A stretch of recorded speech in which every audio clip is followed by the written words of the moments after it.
Well, I went the same route. I went with a veteran tight end as well, a guy that's a little long in the tooth, but doesn't have as many years maybe as other guys at this position, and it's Darren Waller.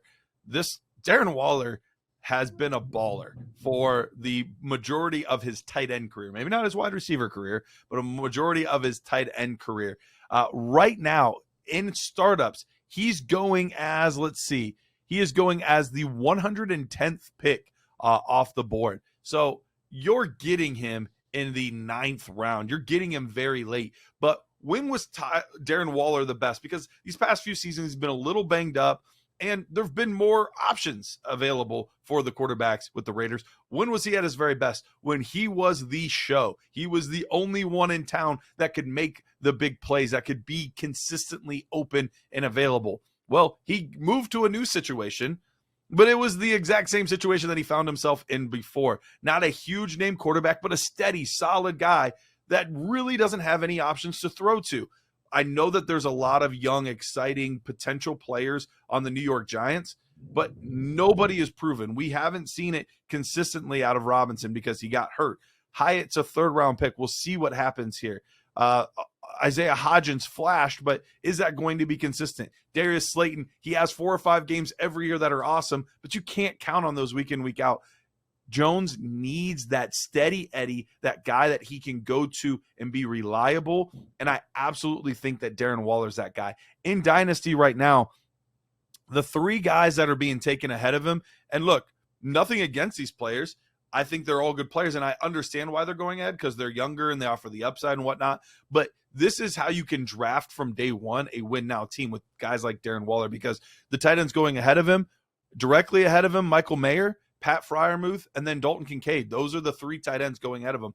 All have upside, all exciting players for the future, but I'm not counting on any of those guys to help me win a ship this year.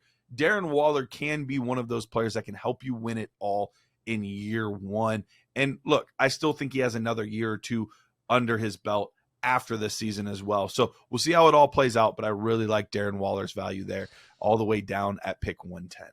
Yeah, I really like his size in that offense. I love Brian Dable out there in the team and up and coming New York Giants. And with Daniel Jones ascending again another year in this offense, we're looking for red zone targets, safety nets over the middle.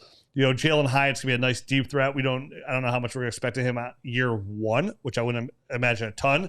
But to have that good guy in the red zone, and we do expect this Giants offense to move the football. Definitely the NFC there. And again, just funnel, target share. If Waller's going to come in and be a solid route runner, he's going to see enough targets there to finish as a top 8 tight end in fantasy football. So there's a lot of guys here that can fit in that mold, but I do love Darren Waller's skill set as a whole. He was just missing all that target share, which I'm all with you. Like, I do think that will increase in 2023.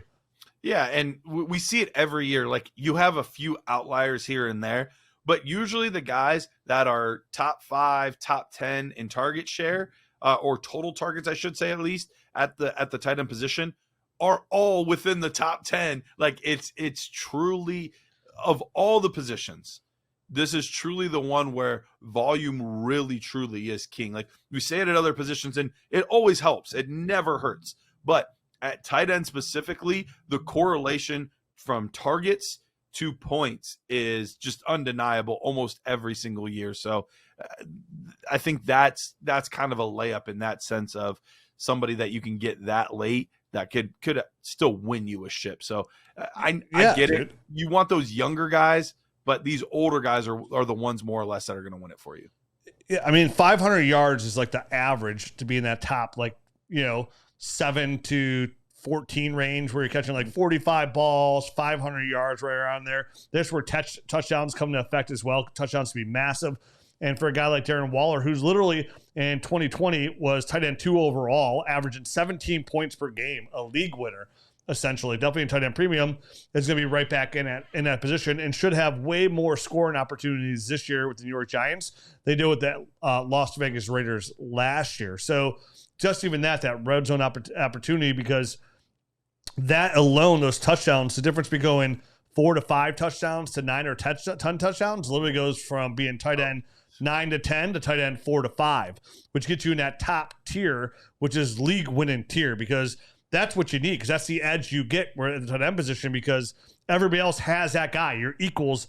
Most people are on equal foot in that tight end. So, like, you don't want to be that. And if you've listened to this show for years, you know how I feel about the tight end position and how important it is to have those guys in that upper echelon. So I like this as a buy.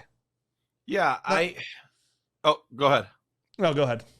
No, with Darren Waller too, we've actually seen him be a tight end, like a legitimate tight end one, not just like in the range. Like, he finished as wide receiver 2 in 2019 and wide receiver 3 in 20, or tight end 3 in 2020, or one or the other. He was tight end 2 and 3 in back-to-back seasons. So some of these other guys that I like that I would take, like Dallas Goedert is a good example. I really like Dallas Goedert. I would take him in a startup ahead of Darren Waller, but we've never seen him get the type of volume to put him into that Travis Kelce type of echelon, Mark Andrews type of echelon. Like, Darren Waller, we know that he can actually get it done. So it's not one of those times where we're projecting what could be. We're just saying this is what could be, because we've actually seen it happen.